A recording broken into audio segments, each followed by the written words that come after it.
बगैचा बा उजारी जी लंका गोड़ा जरनी खोरनी कॉपी जी लाला कर जी लंका गोड़ा जरनी खोरनी कॉपी जी लाला कर जी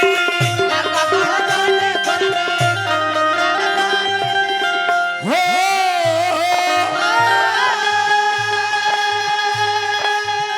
अरे कॉपी जी लाला कारी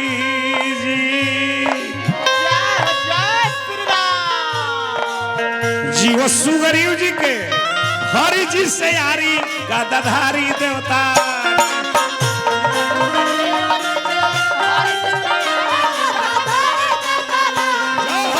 जीव सुगरीव जी के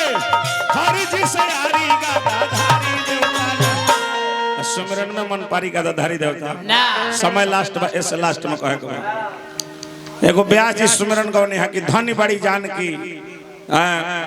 खुशी बाड़ी जान की चिन्ही हनुमान हाउ एगो लड़का कहता कि बूढ़ा जी ध्यान दो क्या ध्यान दी 5 साल पहले सुमिरन के अजीत हलचल के गावल की सुमिरन आई 4-5 बरिस के पहले अजीत हलचल गा के छोड़ दल आओ सुमिरन के तू गावता रह यूट्यूब चैनल निकाल के देख लियो 4-5 साल पहले के ई सुमिरन राधा कृष्ण पहलवान गायकी में 3-4 गो अखाड़ा चलेला एगो गायत्री बाबा के एगो राधा कृष्ण पहलवान के एगो धुरान काका के एगो गुलाब शर्मा के ई कुल नामी अखाड़ा हनु जी अश्लोक कनिहा ब्याह जी लोथा जी तनी हमार बात पर ध्यान दे देवी हंस वाहिनी तू हंस सी उड़ान भरी याद करो दूसरा के कम से कम बत्ती यदि शहरों कहतर तो याद करो ई का कहले है कि देवी हंस वाहिनी हंस सी उड़ान भरी ई गावतर जे कविता कला की पिंगला पढ़ाती जा माने पिंगला हो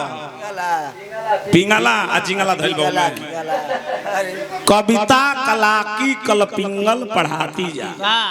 याद करो तब कह हाउ लड़का कहता कि बूढ़ा जी ध्यान दो का ध्यान दी बबुआ तारा पर अब तारा पर हमरा ध्यान न देबे के पड़ी उनकर ऐसा ना कियनु कि तकहे सोनबरी सा आ मुंह कइले बड़े केसरी धन गाई हे तरे कइले बा हे तरे अरे तो ओहे हाल बा लास्ट में कहो हे हनुमान जी कहा करबो जे खुदे नहीं सुधरत उहे कहता कि हे दुनिया के लोग सुधर जा हम जानत नहीं कि यदि हम सुधर जाए उनका कहम ना कहम उनका काहे भाई यदि हम सुधर जाए तो जानत नहीं कि दुनिया के लोग सुधर जाए संकट सुरा संहित कर जी अनिल भैया हमरा के दिल में पुरस्कार हार्दिक हार्दिक स्वागत बा अभिनंदन बा वंदन बा अब बजरंग बोली राउ दास शिकारी जी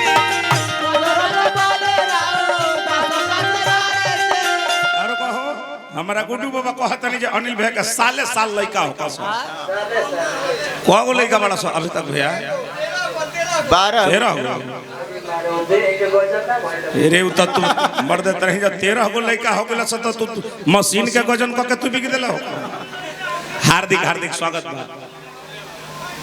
मृत्युंजय बाबा के गोड़ लागत नहीं महाराज जी के हार्दिक हार्दिक स्वागत बा अभिनंदन बा वंदन बा एगो मृत्युंजय बाबा का माला दे एगो भैया के हार्दिक हार्दिक स्वागत रहे एही तरी मान सम्मान बन रहे शनिचरा बाबा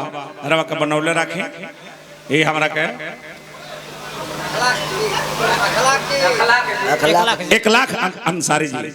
भैया हमरा के दल बने पुरस्कार हार्दिक हार्दिक स्वागत बा अभिनंदन बा वंदन बा अब समय हमार लास्ट बा हार्दिक हार्दिक स्वागत रहे